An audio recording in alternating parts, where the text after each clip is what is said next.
Welcome to the fastest daf in town. Today on the Masechtas Ksubas daf Chaf Dalid, we are going to begin on the bottom of Chaf Gimel Amud Beis by the Mishnah. V'chein shnei anoshim. We have two men, Zemer Kainani, V'zemer Kainani. Now each one is saying that they are Kohanim, which will give them rights such as eating truma as well as yuchsin. Einon ne'emanim. So we do not believe them. And Rashi says again, "Litin lehen truma." It was manchein midin zed zeh hariel nemanim. Interestingly enough, as we saw before when it came to the women who were in captivity and saying that each of my friend was actually tahira, so too here, if they testify for each other, then in that situation they are going to be, then they will be believed. Fine. And Rashi says that not only am my friend a kohen, but also I'm a kohen. He says that you cannot be mala based on one witness to kahuna, and the reason is Rashi says even if there's no concern of goimlin, which we're going to see when two people lie at each other's behalf, nonetheless. Here it's a possibility that they are in cahoots with one another. I'll testify for you and you testify for me. It doesn't work. When do I say that's the case? It's only when there's complainers. There are people that are protesting and contesting their statements. If you have one witness that's sufficient, no one's complaining, no one's saying otherwise. The question is exactly what is he saying different? We'll have to see the Gemara. Okay, so Kol Hani Lamli. Why do we have all of these situations? As Rashi did, we have so many cases where we've established this notion of Pesha Asa Pesha Hitter. So one should be enough. You can deduce everything from it. If there's a principle, then it could apply to all cases. So it's Tzricha. Rabbi Yeshua. If you want to mention the case of Rabbi Yeshua, Misham de'ikad d'rod d'b'mamayna, there was a situation of a loss of money. Says Rashi, Hilkach ilav depshita milsa shalachim yavid. The case where he says, "I purchased this land from it was your father's land, but I bought it from him."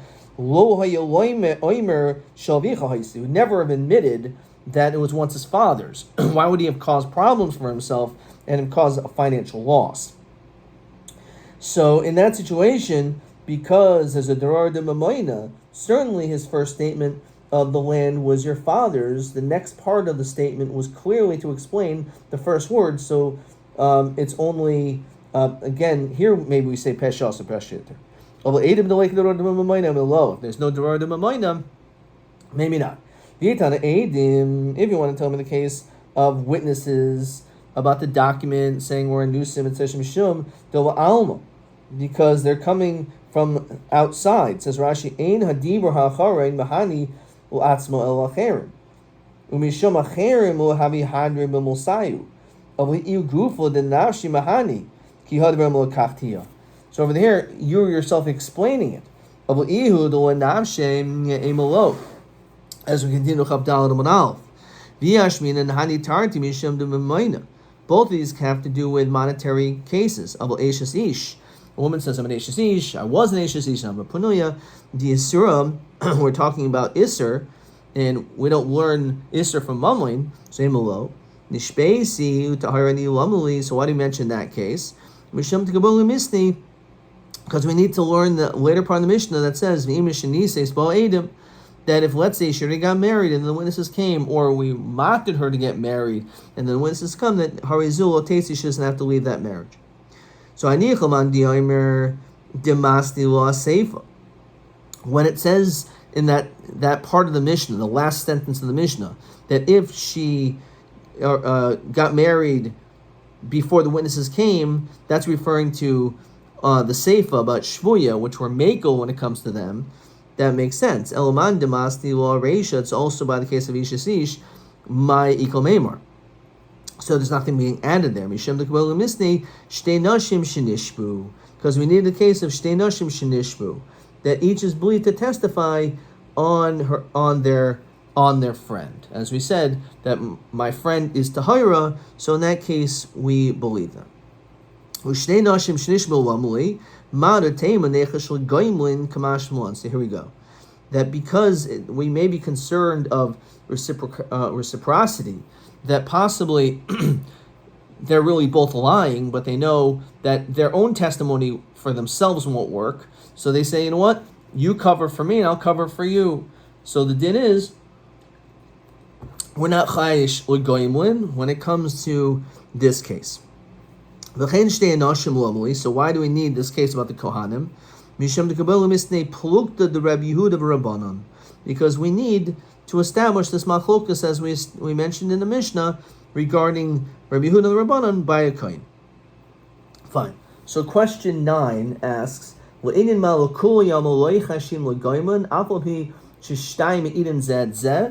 just saw that everyone holds by 2 women who are in captivity, even if there's witnesses that they're in captivity. Shehen me'idos zu al zu shehen taharos. So each of them can testify on each other's behalf that they are tahar. Okay, continuing with the Gemara. So the Gemara says as follows: Tanavan, ani kohen v'chaveri kohen. So I'm a kohen, and also my friend is a kohen.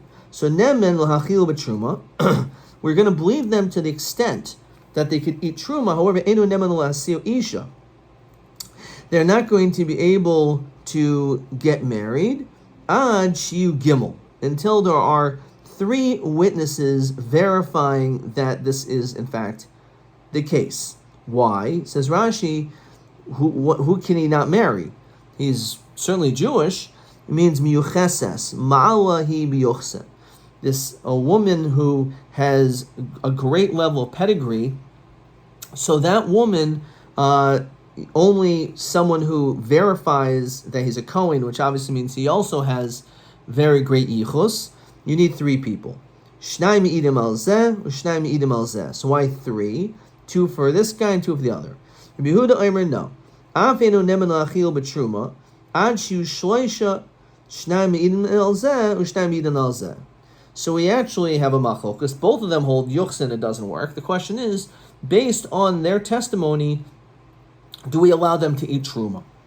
So Rabbi Yehuda chai shel goyimon, v'Rabbanan lo chai shel goyimon. Must be the fact that Rabbi Yehuda says we don't believe them at all on their each other's testimony is because he's chai shel goyimon.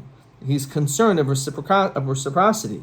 That we're concerned that maybe he is doing this in order to be able to free his friend, to make him his friend look good, so he'll look good. We already learned this concept about being chai shel goyimon, but in reverse. Ditnan. We learned later on in the Mishnah that when it comes to chamarim, when it comes to, Rashi says, soichri tvua, these individuals who sell grains, shenichnu sol'ir, and they go into a particular city, and again, this is what they do. They go to sell their items. Yomer echad mehem shli chadash v'shel chaver yashan. Guy says, and there's 2 competitors, and they're right next to each other. So one says, my grain is new, and his is old. Shli ein masukan, mine's not so fixed. V'shel is not fixed. V'shel chaver matukan, but my friend's is. So basically what he's doing is he's speaking of the quality of his friend's grain is superior to his, and he's basically being mezalzel his own. So in this situation, Eino Nemon, he's not believed. Why? It must be, so actually says, V'shel chaver yashin v'yavesh kol tzarchai. It's completely good. The stam yashin toim and achadash be'esa gayrin. When it comes to the granary, older grain is better. It's all dried out. Doesn't have any moisture. It's been processed more. So in this situation, we don't believe him. Why? Because the chachamim are chai shel goyimon. And now listen to this. Rabbi Yehuda Omer Nemon, no, he's believed. Why? Because Rabbi Yehuda is not chai shel goyimon. So if that's the case, so how come in our case, when it comes to truma, it's the opposite? Some Rav Ad Barava, Rav Muchlefes Hashita. You're right. It has to be that we switch around the Shita. So by El Tebach, you don't have to switch it around.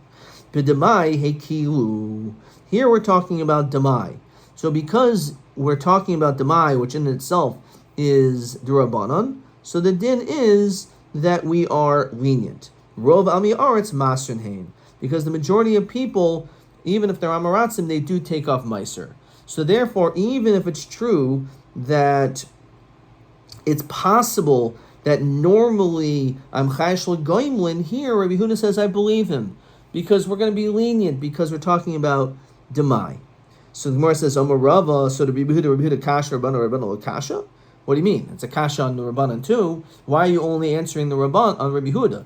In fact, Pufakert, now you're making the question stronger on the Rabbanan. Because we see that they're not even believed when it comes to Demai, which were generally more makel. So how do we understand the Rabbanan? So the Gemara answers like this: Lo kasha, El Rabbi Huda lo kasha kedushanina. We answered Rabbi Huda because they were more makel when it comes to this, when it comes to Demai. The Rabbanan lo kasha. So why are they not believed when it comes to Demai? Kedeoimer Rav Chama bar Ukva. It's referring to b'sheklei umnais biyadai. The kli umnais is in their hands. We'll see what that means in a second. Let's just finish this last part of the Rashi. Enu neman lahachzik es shel chaver becheskas metukan sheinu ela marimin. They're tricking. Amar ata kan v'ani b'makam acher. Today I'm going to make your product seem great. No one's going to buy mine. But then in the next city you'll do the opposite. So it's kli umnasai is biyados. We continue on chav dalad amud beis. Hakanami shibkli umnaso biyadai. What does that mean? Says Rashi on the top. The hacha kagain shikli umnaso biyado. He's holding on to his kalim. Sholzeh hamazalzel shlo. Why is he denigrating himself? Why would someone who's trying to sell items say that his product is inferior? Danan sahadi. It's a proof. Obviously, he's trying to sell things. So if he's trying to sell things, why would you walk into a new city and start speaking negatively about your product? It's proof. Obviously, they're doing this in order to be able to trick each other, trick everyone. Because it's interesting, Rashi said the next place here, it's the place before, he said the opposite. The other guy said it. Okay. So where do we find this notion elsewhere of kli umnasa biyado? Did not. We learned in Taharis it says as follows: Hakador. If you have a potter sheheniach kederoisav, that he put down his pots yard lishtais, and he's going down to drink. And Rashi says this is no ordinary potter, but rather he's a chaver. He's a talmid chacham. Ma'amin yor. Hapanimiois. So the fact that he left them, the inner ones are taharos, because they probably were not touched. V'achitzonos tameos. However, the outer ones, it's possible they were defiled and became tamei. Tameos. How could you tell me that the inner ones are tahar? We say that they're all tamei. So we're talking about a situation where the kli is in his hands. What does that mean? Since people are touching his kli as potential buyers, in that case, it's all tamei. So, again, in the event that it's clear that he is a mocher, he's trying to sell his wares, so then we have to be chayish that people may have touched all of his kalim. However, in the event that it's kliyam naso is not biyado, so then the inner ones will be tahar. Okay, stop here for 1 second. Let's look at question. Actually, let's hold off. Let's move on. Okay. Osanya el taharis. So it's actually a third opinion that even the outer ones are tahar. So no, it's talking about a situation where the kliyamnus is not in his hands. So if the kliyamnus is biyado, then it's all tamei. If his kliyamnus is not biyadai, so everything is tahar. So what is this middle ground where only the inner ones are tameya, is tahar, but the outer ones are not? So the smichur shus harabim. It's talking about a situation where really it's not that his kalim are in his hands. So then l'chayra, no one would be touching his things, except for the fact that he left them by the thoroughfare, the public thoroughfare. It's because people may just bump into the outer ones and inadvertently make them tameh. However, the inner ones no one has any business touching, and therefore they were tahar. That's one interpretation. Actually, you're right. The question whether or not we allow them has nothing to do with being chaysh l'goyimlin. The question is, do we say that the fact that you see someone eating truma, that will be enough to establish that it could also allow them to be able to marry someone who is meyuchas? Question 10. Ani koyin v'chaveri koyin. Nemun achil b'truma, Rabbi Yehuda oimer af enu nemun achil b'truma. But my community chachamim Rabbi Yehuda. So either whether we're chay shinan l'goyimlin or mal metruma liyochsim. Iboilu. Mahul alois mishtaros liyochsim. What is the din? Do we establish the same thing when it comes to shtaros, when it comes to documents? Now, what exactly does this mean? Hechidami. That if there's a star, somehow we're going to be mala liyochsin. If the document says ani ploini koyin chasamti aid, if it actually says that I am a kohen that was signed, so maybe that should be enough of proof. So man kamasin ulei. So who's approved? Who's testifying for him? So the signature is just verifying that the document he verifies or whatever's on the document is true. But no one actually testified that what his signature is correct, that this is the correct spelling of his name, or the fact that he's a Kohen. So that in itself couldn't possibly be a reason to even think to be Malu Yochsen, based on a star. Well, it's ani ploini koyin. I ploini koyin. Levisi man, I borrowed money me ploini. V'chasimu sahadi. And witnesses signed mine. Amana shemishtar koham sahadi. Are the witnesses simply verifying that there was a loan that took place? Or are they actually testifying on the entire thing? And that is going to be question TB9. TB9 asks the following way. It says, Mehema stadim imal lo yochsim mishtar dechsib be ani ploini koyin lavisi. So again, im edim hachasumim, the signatures of that document, is it on Manash B'Shtar Masadi? They're just testifying on that there was a loan, or Kul Milsa Masadi, or are they testifying on the entire matter? So that is the question, whether or not that works. So Rav Huna Rav Chisda Chad Oimer Malin, V'Chad Oimer Ein Malin. So it's actually Machlokas. Iboyhu Mal Alos Menasias Kapayim Uyochsen. What if you see a Kohen doing duchening, Nasias Kapayim? Is that proof that he's a Kohen? So Tiboy Le'Lamad Yemer Malin Mitrumu Yochsem Tiboy Le'Lamad Yemer Ein Malin. Tiboy Le'Lamad Yemer Malin, the one who says that Truma is enough proof, you could still say, well, maybe it's only by Truma. Why? Hani Mili Truma, the oven Misahi. A person's not going to start eating Truma in the event that you're not a Kohen, in which the death is considered to be a Misa B'dei Shemayim. You're not to eat Truma if you're a non-Kohen. So the fact that he's eating it, that is proof he must be a Kohen. Of Nasias Kapayim, the Isra Aseh lo. But if a non-Kohen just decides to go up there, it's an Isra Aseh, because the Pasuk says, Rashi says, Kosavarchu, in Parshas Naso, that the Kohanim are supposed to give the bracha, which is coming to imply not a zar, not a non-Kohen. So we say, V'lav haba b'chol aseh is an aseh. So obviously, you shouldn't be violating a mitzvah aseh, but that in itself is not as strong, and therefore maybe a person would go up there anyways. Oh, whatever, I'll duchen. You're violating the mitzvah aseh, but it's not on the same caliber. Odim loshna. You can ask even the one who says that by truma is not enough for proof, because hanimili truma dimis achla b'tzina. Because sometimes a person may be eating truma, but they do it in the privacy of their own home. So maybe for whatever reason they see food that looks delicious. I'm not a Kohen, even though it's b'chai mis, okay, but it's something which I want to eat. When you're doing it out in the open, you're doing it in front of everyone in your shul. Person's not going to have such chutzpah to stand in front of an entire kehillah and duchen when he's not even a kohen. So the same idea.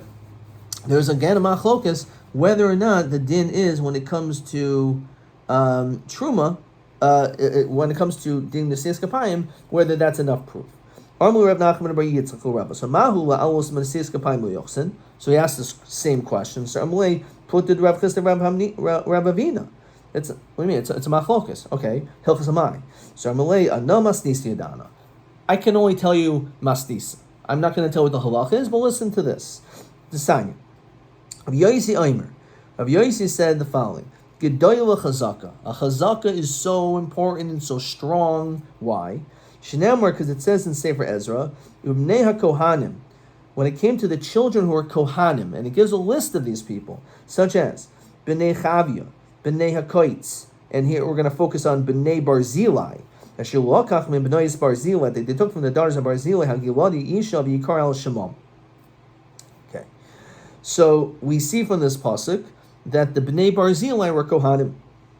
Now we learn out from here, Eile Bikshu Ksavam Hamis Yachasim Lo Nimsoim. We searched some type of documentation, but we didn't find it. Says Rashi, Shahayu Kohanim Kasherim. We wanted to make sure that these people, the Bnei Barzil, are kosher. Lafi Shischastu Kohanim Begoyla, because the Kohanim got married, Begoye Haaretz, in among the nations. Yodel hem bonim, and they had children, as it says in Sefer Ezra, Behem chalalim. So they had children who were not fit to be kohanim. So hutzruchu hanoyladim begoyla. Anyone who was in goyla was necessarily yaches, says Rashi. Kish'olu min goyla sharis bebinyan sheni. So when it came to the binyan sheni, we wanted to make sure that these in fact were kohanim because we needed proper kohanim to do the avoda. So we were looking for documentation back in the Gemara. V'nimsu, we didn't find it. Yigoylu min kahuna, and because of that, they were exiled or passled from kahuna. V'yomer ha-tirshasa, which is Nehemiah, which he's called that because he mattered. There was a heter of yain nesach. He was, even though he was a yid, he was drinking wine in order to. A lot of times, a king's nervous; he's going to get poisoned. So therefore, he drank the king's wine first as a taster, and if he didn't drop dead, then the king's like, okay, it's safe. So he was called this name. So he said, Nehemiah said to him, "Asher lo yoichu mikodesh hakadashim." You are not allowed to eat from kodesh hakadashim ad amud koyin l'urim v'tumim, until we have someone stands up with the urim v'tumim. Rashi says, "Ka'adim shomer l'chaver ad sheyava Mashiach." You have to wait till the urim v'tumim comes, till Mashiach comes, to clarify whether or not you're okay. So you are not allowed, because we don't know for sure if you're kohen kosher. You're not allowed to eat kodesh kadashim. So we say you are in your chazaka. From what you were able to eat prior in Gola, bikachi gavul. So avtan bikachi gavul. So he said, you are allowed to eat kachi gavul, which is another way of saying truma. So because you used to eat truma, we're going to allow you to eat truma as well, which is a great thing, because even they had a chazaka of eating truma, so gadol chazaka, we allow them to continue to eat truma. But we're not going to let them eat kadosh kadashim. Says Rashi, mikach kadashim dafka mikach kadashim paslinu. About truma shahayu regilin babagayla, since they were eating it there. Well, also lahu mishum dehuchsakuba. So again, it shows you the strength of a chazaka. Now, so why don't we bring this whole thing down? If you want to tell me that malam and nesias kapayim lo yochsin, that all you have to do is nesias kapayim, and all of a sudden everything is fine. So hani kivan de parsi yodayu asi laskinu. They certainly did nesias kapayim, these people, yet we aren't concerned they'll be elevated to the full kohen status. So obviously, the fact that they were doing nesias kapayim was not any proof to anything. The Gemara says, no, shani hacha derechas kaihu. This is a different situation. Because their chazaka was weakened, people kind of knew about this situation, and therefore, because of that, this is not a raya, says Rashi. Shar kol royin, shar kohanim oichem kachik hamikdash. Everyone else is eating Kaddish and Mikdash, and they're sitting on the outside not eating. V'yeshkan heker gadol. So this is very recognizable. Sheish behen sad psul. There's obviously something wrong here. So therefore, for those people, even if they do Nesias Kapayim, no one's going to make the quantum leap to think that they could also do everything else. Continues Rashi. There's no Beis HaMikdash, there's no Kodshim. So maybe that is enough of a proof. If you don't say this way, that truma itself is enough to elevate them. Once we're allowing them to eat truma, maybe we're going to elevate them. And again, there's a problem because people know it's questionable their status. That's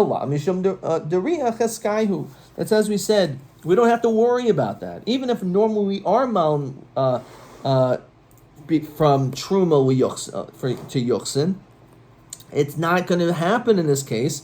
Even though we see them eating truma, it's not going to be a problem because people are going to know about these people. As we continue Chaf Ham and Aleph. Then what's so great about the chazaka? Well, what does that mean? It means mikar achal b'truma d'Rabbanan. So originally they ate truma d'Rabbanan. Hashta achal b'truma d'Raisa. Now, not only can they eat regular truma, they can even eat truma d'Raisa. V'boy sema hashta b'truma d'Rabbanan. They were able to eat truma d'Rabbanan before, and we're going to allow them to eat truma d'Rabbanan afterwards. So why is that great? That truma d'Rabbanan achal, truma d'Raisa lo achal.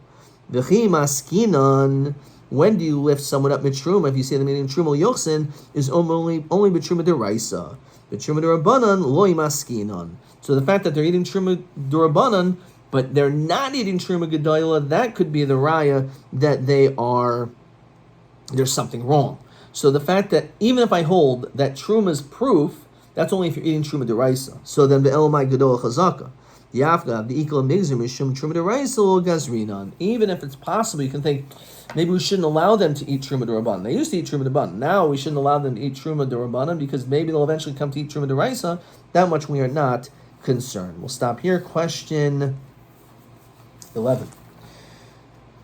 How did he allow them to eat truma?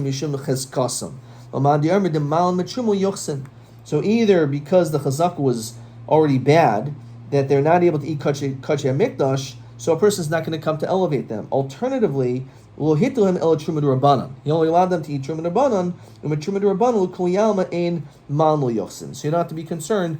We're not going to be mal lo yochsin based on someone eating truma. TA 8. Tanurbanan. Ani kayin v'chaverai kayin. Rabbi Yehuda Aimer enu neman achil b'truma. So he says they're not believed to eat truma. The question is why not? My taima. So he said either the reason Rabbi Yehuda is strict is because he's chayash l'gaimlin, or because of mal metruma liyochsin, which is what we saw before, which was question 10. That was TA 8. TA 8 and TA 8. Fine. One more question here. TA 9. Rabbi Yosi Aimer Gedoyel Chazaka. So strong is Chazaka. Hainu delot shlo nesru betruma elo bekachim. Hamadim remal betruma yochsin hadu l'chashibah. Same question. So the answer is either because rachas kaihu, or that they only allowed them to eat truma d'Rabbanan. Adkan.